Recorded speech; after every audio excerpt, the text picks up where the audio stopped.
Deep Fried Neurons here. I just need to warn my regular audience that this is a little more, hey, space talk, bro, type of stoner rock type of episode.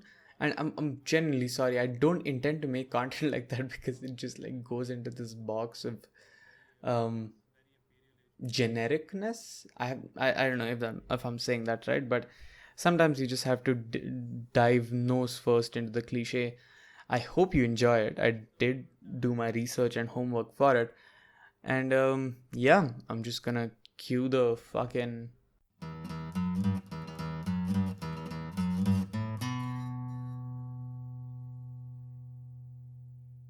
There are 10 million particles in the universe that we can observe. And your mom took the ugly ones and put them into one node. I wish I could write like that. I really do, but that's not an original.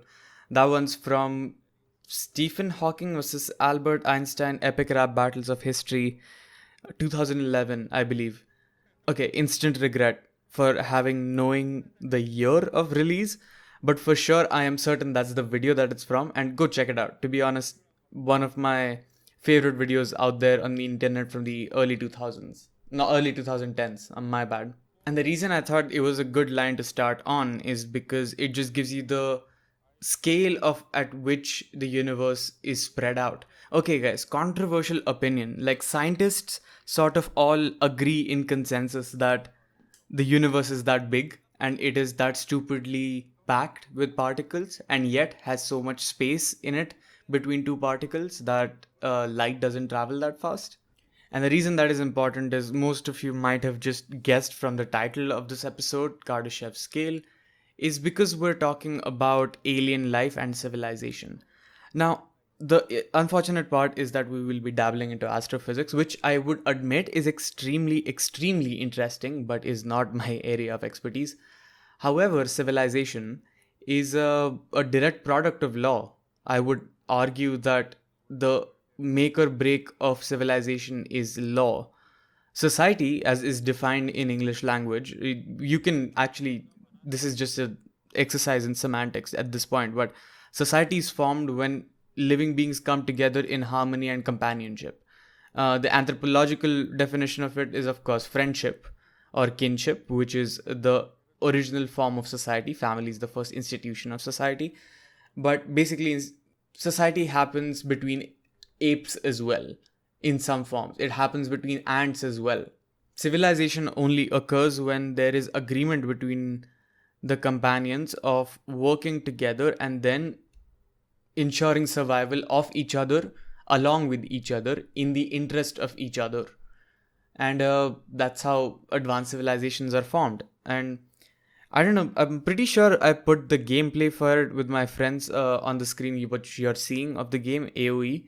We've been playing it for a while. I mean, there's a break now, but there was a time when I was playing Age of Empires quite consistently, and the game is pretty simple. You start with three people, some wood and some stone and gold, and your idea is to build a civilization as fast as you can and structure a civilization in such a way that it can take attacks from other players, and while you can go attack them and vanquish them, or achieve technological pinnacle in that time by creating a wonder with all your resources by farming and mining and chopping wood and whatnot.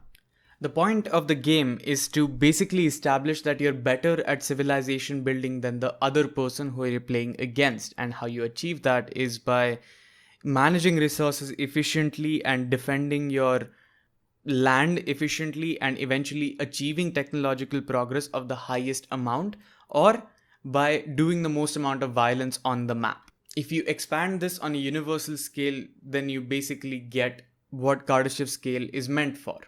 Just so that it doesn't feel like we started from the middle and we're now in Kolkata. The Kardashev scale is basically an instrument or a hypothetical scale, if you will, literally, to measure what is the progress of a civilization on a scale and how we can identify where a civilization is when it comes to gauging whether it's too advanced or too far behind us. Like, it's not difficult to comprehend the fact that if you go out there and look for a civilization, you will find a civilization at a different stage in different points, depending when life started and how life evolved on that planet, given millions of ways it could have gone. Let's say that it's not as anthropological, like the chronology of it is not as it was in the case of humans. And that means that you're looking for anything between an ant colony to gods, basically. And Nikolai Kardashev, the gentleman who came up with the scale, was the deputy director of Astrospace Center of PN Lebedev Physical Institute of the Russian Academy of Sciences in Moscow. And the gentleman came up with this scale in 1964, where he was basically trying to explain what category or what stage a civilization must be in order for us to identify and act accordingly. And the scale goes pretty simple. Type 1 civilization is a civilization that has mastered harnessing or harvesting energy from their planet or on a planetary level very efficiently, that they can guard their resources and they can exploit their resources very conveniently on a planetary level. Type 2 civilization is a civilization that has harnessed or harvested the sun that is at the center of their system very well. And a type 3 civilization can harness the energy of the entire galaxy that they inhabit altogether. And the question next comes is, where do we stand on this scale? And of course, we're not a planetary civilization, not yet anyway. And how do we know how far or how close we are to it? Carl Sagan has a possible answer for this, where he gave a formula where K is the quotient as to where we stand on the entire scale from 1 to 3, or rather 0 to 3. K equals log 10 p minus 6 upon 10. Basically, where log 10 is whatever logarithmic magic that mathematical people who have any masters or capabilities in mathematics can do. I do not. I am a humble non-math learning person. You guys can take over on this one. P equals the amount of power a civilization takes, which is calculated in terawatts for most of the calculations that were listed in the article that I read. And that calculation as of today puts us at 0.73 on the scale, which is pretty close. I'd say about 100 years or 200 years to achieving type 1 civilization status. But also it brings us to the question what it was made for. Kardashev's scale was made to gauge what other civilizations that we know nothing about are on the stages of, and we gauge them by how much energy they're capable of consuming at any given point. Now, a type 3 civilization typically would consume 10 to the power 44 terawatts per second, and that's an insane amounts of energy with the lowest estimate we can come up with for gods as we can understand them. The reason this scale is so widely accepted is very simple, is because it sort of makes sense that if a planet restricts its beings by the conditions that it harbors, for example, humans do very well under certain amounts of atmospheric pressure and certain amounts of temperature and presence of water, which means they must learn to master their environment first before venturing out into hostile territory where the environment doesn't favor them as much. It also means that they must very efficiently harness the resources that they have available to produce energy that can help them venture out to exploration. The more energy that a civilization consumes, the more energy it can afford to create. It is sustainable for them to create and consume that much energy at the same time. Hence, amount of power consumed equals amount of potential of creation of power, which guarantees you status of a higher civilization. And the more energy you create that you can afford to store, the more exploration you can fund, which will in turn grant more technology to be created, which will show what level of civilization you are. Coming to what types of civilization exist out there. Of course, we have not found any life out there, let alone civilization that could be contacted. But what does that mean? Of course, when it comes to planets that or moons that sort of resemble the Earth-like conditions where life could grow is enormous. Two places in the solar system could inhabit humans, namely the Jupiter's moon Europa and Mars, if I'm not wrong, which already Elon is trying to colonize. But what that means is there is no planetary civilization around us anywhere near. We're not a planetary civilization ourselves, and most likely these are likely to exist far, far, far away from us, and we would have no idea. Even our radio signals that bleed out into space, if you remember the 1936 Olympics episode, you would know that the first radio signal that potentially went outside, was strong enough to go outside, was Hitler speaking at the 1936 Olympics. And that would be the first thing aliens would ever hear from us. Of course, it won't be legible because it will decay as a radio signal over 200 light years. It won't sound like any legible or intelligent species speech or message. But the chances are a planetary civilization could exist that we cannot come in contact with. The second level is a civilization that has mastered harnessing the power from its sun and all of its planetary systems around it. Basically, imagine if Earth was powerful enough to harness the energy of the sun directly and then colonized the rest of the solar system in its favor and then rearranged it to its liking. Basically, how we move houses, we move planets. That's a hypothetical, of course. And how this hypothetical is explained is by another hypothetical called the Dyson sphere. Of course, the Dyson sphere was brought about in a hypothetical thought experiment by Freeman Dyson, who talked about a civilization who would harness the energy of the sun directly by creating spheres of things that could absorb its radiation and power directly and then transfer it to wherever we need it to be, which means more outposts in space, more outposts near the sun, gravitating towards our headquarters, which is our planet, and then leading it to more habitable spaces. And that means that our system would be our local space, and then we could expand into other systems by the distance of two planets. How we think about achieving the distance between Earth and Mars or Earth and Pluto is how we would think of distance being achieved between two systems. Is it hypothetically possible that these civilizations exist around us? Possibly. It is possible that we have no knowledge of these people at all and that they exist somewhere in the observable universe around us. However, the third one, where the entire galaxy is under control, is extremely, extremely unlikely. By extremely unlikely, I mean near about impossible. At a level where you are controlling an entire galaxy, the infrastructure that you leave behind and the polluting footprint that you would leave behind as a civilization would be too great to ignore.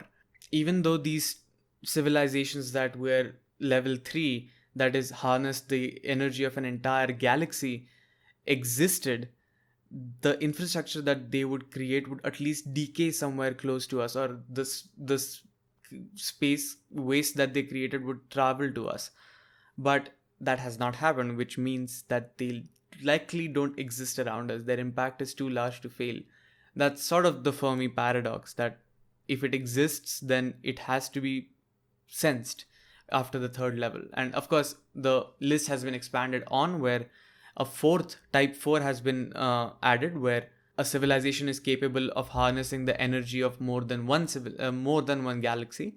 And then level Omega civilizations, which basically created the universe and are the scientific theory equivalent of Galactus from the Marvel universe. Now, beyond these physical studies of civilizational progress, we have so far assumed that civilizational progress is always linear. But from human history itself, we know that's not the case. For example, when Alexander the Great took his campaign from Macedonia eastwards, he came across cities in Babylon that were completely abandoned in Assyria, which were much greater than them. These were structures that were humongous. These were structures he did not recognize could be built by his ancestors. He was dumbfounded at the fact that technology was better in a time before him, in a time that is completely forgotten, and the cities were completely abandoned.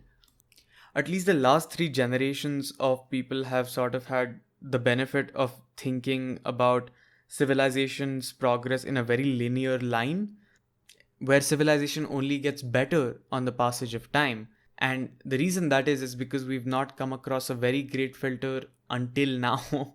One of the things that is put forth as a criticism or a counter to the way these civilizations or types of civilization are read when it comes to interstellar distances and lives across these distances is by the argument of the great filter.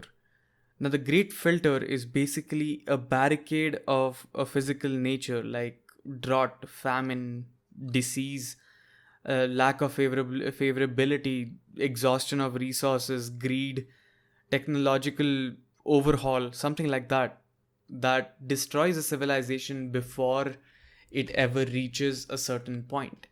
And how that shapes our specific study of search for life in extraterrestrial beings is that existence of carcasses of other civilizations in anywhere in local universe would mean that the great filter is not behind us. It means that life does occur very often, which is a more statistically possible answer, but also life does statistically vanish very easily. The other answer is the great filter is behind us, and what we are is an extremely, extremely rare anomaly that puts us at the center of the universe, and the one chance that we have sort of makes it the best one. However, it also means that the challenges that the hostile environments that lie outside our being are way too unexplored to ever say anything about them. So it's either I don't know or no. There is no yes to reaching the penultimate end of civilizational peak, if you will. One of the weirder insights I had by reading about the Kardashev scale is that if a completely alien body, either that is anthropological but is just separated from us by time, or is just an alien race that has no idea as to what we are or who we are or why we are, we will not be judged by our culture or our art, but by the technological overhaul or the amount of power that we were capable of consuming. If not, then we will still be judged. We will still judge other civilizations by the kind of power they are capable of consuming. And eventually, then, well, we'll come to the other things. Just because how hard it is to read into things.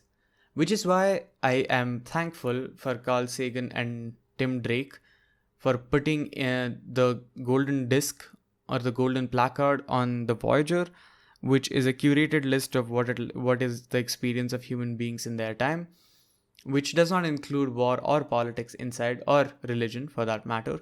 So you make of that what you will.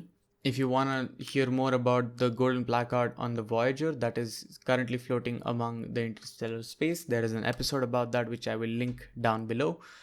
And my final takeaway from this episode is very simple.